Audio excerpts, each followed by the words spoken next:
За би бас гишүүнийхээ хувьд нэг асуучаа. За татвар бол төсвийн орлого бүрдүүлэх гол одоо үндсэн чиг үүрэгтэй бас биш ээ. За ялангуяа одоо татварыг хөнгөлж чөлөөлж байгаа юм тийм үү? Халамжийг хавтгаар болж байгаа асуудал бас биш ээ. Хавтгаар болж бас болохгүй. Тэгээ үндсэндээ бол одоо ингээд бага орлоготойч 1%, их орлоготойч 1% шударгуу. Өнөөдөр чи их орлого олж байгаа бол илүү ихийг төлж болно. Бага орлого олж байгаа бол багыг төлөх нь зүй ёсны хэрэгээ. Татвар тэгэхээр нийгэмд шударга ёсыг тогтоох, тэгш байдлыг бий болгох зорилготой. Энэ зорилгод нийцэхгүй байгаа юм л дээ. Өнөөдөр орлого олж байгаа бол цалин дээр болон бусад орлого нэмэгдээд хэдэн тэрбум байсан ч 1% төлнө гэж. Сарын одоо 15 сая за 25 сая яс дэш орлоготой, жилийн 300 сая дэш орлоготой 1% төлөв 30 сая төлнө. Сарын 800 мянга засгийн газрын иргэн барьснаар жилийн 10 сая төгрөгийн орлоготой 1% төлнө. 10 сая олж байгаа 1% төлж байгаа, 300 сая олж байгаа 1% төлж байгаа шударгуу. Тийм болохоор энэ шударга ёсны зарчимд бас жоох нийцэхгүй байгаа юм биш үү? Энийг жоохон шударга болгож болохгүй, шатлалтай болгож. Засгийн газрын өргөн барьсан 792 мянга хүртэл хөдөлмөрийн доод хэмжээг орлого олж байгаа бол татваргүй байя. 792-оос 1.5 сая хүртэл бол тийм үү 1% татвартай байя. 1.5 саяас 3 сая хүртэл одоо тийм үү орлого олдох болвол цалин авдаг болвол сарын 5% байя. 5 саяас дэше тийм үү 3 саяас дэше 10 сая хүртэл бол тийм үү сарын олж байгаа орлого нь 10% байя. 10 саяас одоо 25 сая хүртэл бол 20% байя. Сарын 25 саяас дээш орлого олж байгаа бол одоо юу гэдэг юм бэ? 30%, 40% байя. Ингээд олж байгаа орлогод нь таарсан татварыг ногдуулдаг байвал зөв биш үү? Татварыг юм биш шударга болгож болохгүй юу? Шударгаас тогтоомоор байна. Тэгш боломж тийм үү? Тэгш байдлыг бий болгомоор байна. Өнөөдөр нэг настай хүүхдэд 1 кг ачаа өргүүлэх 25 настай насанд хүрсэн хүнд 1 кг ачаа өргүүлэх хоёр чинь бас шударга биш шүү дээ. Тэгээ ийм одоо зохицуултууд хийх боломж юу? Яагаад заавал 1 тэрбумын орлого олж исэн ч 1%, 10 сая орлого олж исэн ч 1% жилийн. Энд чи илүү одоо юу гэдгийг илүү орлого олдох хүмүүстээ илүү боломжийг илүү шударга бус байдлыг тогтоож өгөх гээд байгаа юм биш үү? Сая яриад байгаа тэр хэдэн 10 байртай тэрийг төрөөсөж орлого олдог болвол хэдэн 10 машинтай түүнийг төрөөсөлж тийм үү орлого олдог болвол 1% яриад шүү дээ. Энэ чинь л одоо шударга бус гэж одоо мандахыг шүдэр ярьдаг шиг байна л дээ. Тэгэхээр энэ дээр та бүхэн бас юу гэж бодож байна вэ? Тэгэхээр татварыг бид нэр тийм үү зөвхөн төсвийн орлого бүрдүүлэх гэж нэг хармааргүй байгаа. А нөгөө талдаа татварын одоо хөнгөлтүүдийг хавтгааруулж тийм халамж байдлаар оруулмааргүй байгаа. Өнөөдөр бага орлоготой иргэдэл илүү дэмжмээр байна. Орлого бага байх тусмаа татвар нь бага бай. Орлого нь нэмэгдээд байх тусмаа тийм үү татвар нь бас ингээд үе шаттайгаар нэмэгддэг бай. Ийм байдлаар нэг уян хатан татварын систем тогтоочвол болон шударга болчих واخ. Өнөөдөр хамгийн ядарч байгаа иргэд бол бага орлоготой иргэд байна. Бага орлоготой иргэд маань ахмадууд энэ хөдөлмөрийн өсөлтөнд доод хэмжээ цалин авж байгаа. Сая одоо ярьж байгаа тэр сая 500 мянга 200 төгрөгийн сарын цалин авж байгаа хүмүүс байгаа шүү дээ. Тэгээ энийгээд ингээд нэг жоох ялгаад өгчүүл энэ ялгаад их боломж одоо бий юу? Энэ дээр одоо сангийн ам хувь санагч хоёр хариулт өгч уян хатан үе шатлалсан татвартай болчвол ийм боломж одоо энэ хуулийг хэрвээ дэмжүүл байгаа юу? Энийг хариулж өгч. Мэдээж татварын нэг одоо үндсэн 4-5 зарчмын нэг бол тий шударга байх гэж байгаа л да. Гэтэ энэ шударга байх гэдгийг зөвхөн энэ нэг өндөр орлоготой иргэдээс л ерөөсөө асар ихээр татвар авах хэрэгтэй гэдгээр л ганцхан ойлгоод байгаа байхгүй. Ганцхан тэрүүгээр ерөөсөө энэ нэг хідэн юмнууд баяжчих гад байна. Энэ баяжж байгаа нөхдүүд ерөөсөө татварын хөнгөлөлтөнд хамрагдах гад байна. гэл ингээд байгаа юм л та. Тэгээ яг тэр баян хүмүүс чинь шал өөр амьдэрдэг. Тэд нар чинь тий одоо компани юу гэдгийг CEO гэдэг юм уу, хувьцаа эзэмшигч гэдэг юм уу, одоо шал өөр байгаад байна. Яг гэвэл энэ статистик чинь тэгж харуулад байна л та. Хамгийн гол бидний санаа зовж байгаа юм чинь дундаж анги чинь энэ 10% гэдэг юмд чинь нэрвэгдэж гүйцээд байна.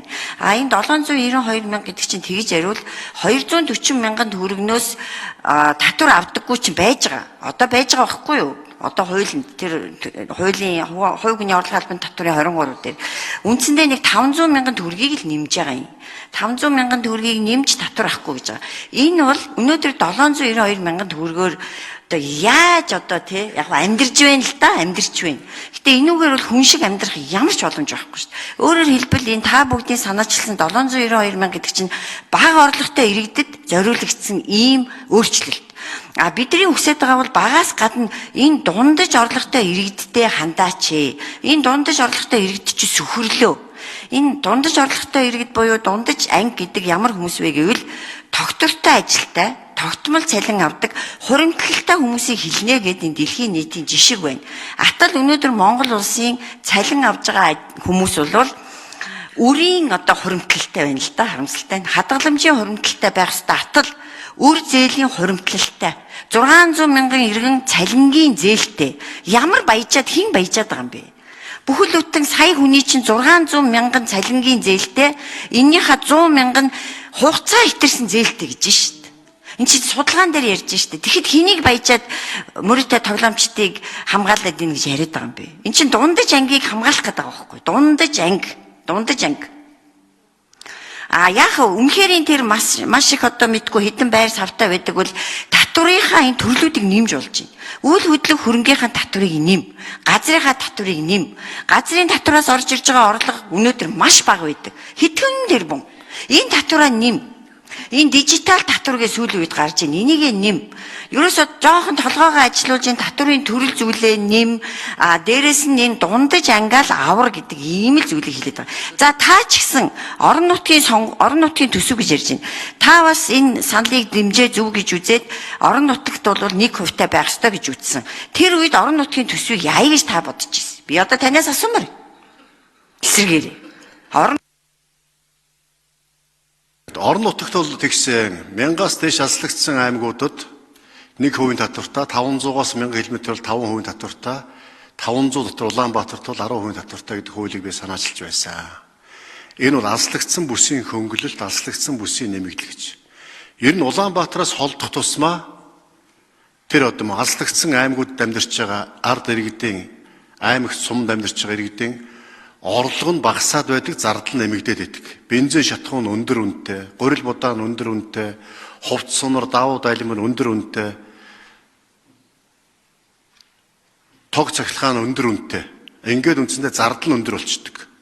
За нөгөө талдаа орлого нь бага. Нөгөө зарж борлуулдаг мал мах нь хямдхан, арьс шир нь хямдхан, ноос ноолуур нь хямдхан, тарж ургуулж байгаа төмс хүнс ногоо нь хямдхан. Ингээ орлого нь бага, зардал нь өндөр болохоор орлогоосоо давсан зардал өндөртөө байнга өрнөөс өрнө, зээлээс зээлийн хооронд амьдрахаар Улаанбаатар хот руугаа амьдрах орлого өндөртөө зардал багатай амьдрахын тулд илүү төвлөрөөд, илүү шаваад Улаанбаатар хотын төгжрөл, төвлөрөл энэ сургууль цэцлэгийн хүртээмжгүй байдал гэдэг ингээд юм сөрөг үр дагавартай учраас тэр төрсөн өссөн нутагт наятаа тухтай амьдрах боломжийг бий болгоё. Орлогыг нэмэгдүүлэх, зардлыг бууруулах хэмжээ авъя гэж татварын хөнгөлөлт гэсэн хуулийг би санаачилж байсан. Орлогоосоо давсан зарлага бол асуудал болчиход байгаа юм аа. Энийг бид нэ шийдэх ёстой. Бага орлоготой иргэдэд илүү анхаармаар байна. Орлогоосоо давсан зардалтай иргэдэд илүү анхаармаар байна. Гэтэл чин өнөөдөр хэдэн тэрбум орн орлдог орлоготой иргэдийн татварыг нэг болгох гэдэг байгаа чинь жоохон шудраг ус байл гэдэг юм л. Тэгээ энийг л одоо бид яаж шаталсан болгож болох уу гэж асуухад хариулахгүй байгаа. Хэрвээ дэмжих юм бол шаталсан болох боломжтой юу? Сангийн амнаас энэ дээр хариулж өгөөч. Тэгээ шаталсан болгож илүү болж байгаа нь илүү төлдөг байл да. Сая Баярмаа гişэ өөрөө хэллээ шүү дээ. Тэр баян хүмүүс чинь шал өөр амьдарч байгаа маа гэж. Үнэхээр тийм. Баян хүмүүс чинь бол энэ нийгмээ чирч явдаг, ухамсартай, илүү тийм татвар төлөхөд бэлэн нийгмийн хариуцлага хүлээдэг болсоод. Тийм болохоор тийм миний татварыг лавал энэ баян хүмүүст нэг болгоод гэж хүсэхгүй байгаа. Би илүү болж байгаа юм чи илүү төлөе. Надад амьдрал хангалттай хүрсэж байгаа юм чинь улс эх орондоо ядарсан иргэдээ бас дэм тусуулъя. Жохон ч гэсэн татвар ахиу төлчихье гэж бодож байгаа. Тэгтэн тэдний өмнөөс яагаад тэр баян хүмүүсийн татварыг нэг хөв болгох гээд байгаа юм? Шаталж болох уу энийг? За тэгэхээр орлогын тэгш бус байдлыг одоо бууруулахад хэрэглэдэг гол механизм бол энэ шаталсан татварын систем ээ.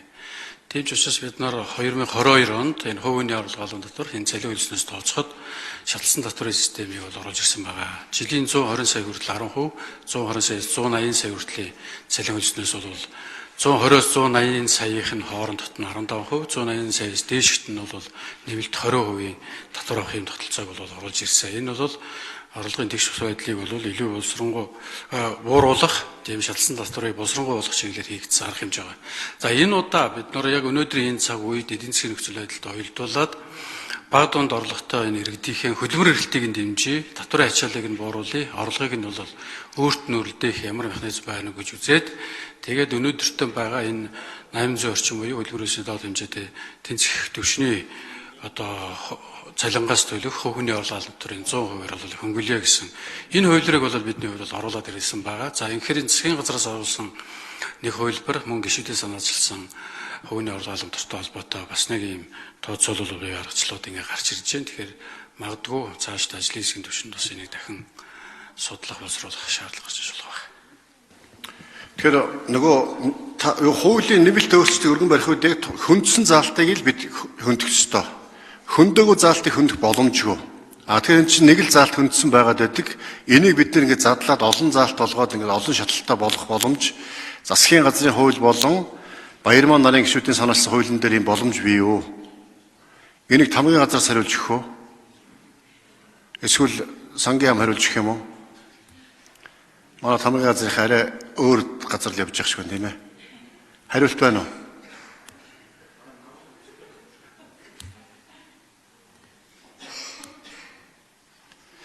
Энийг хэдүүлээ судлаа идэх үү?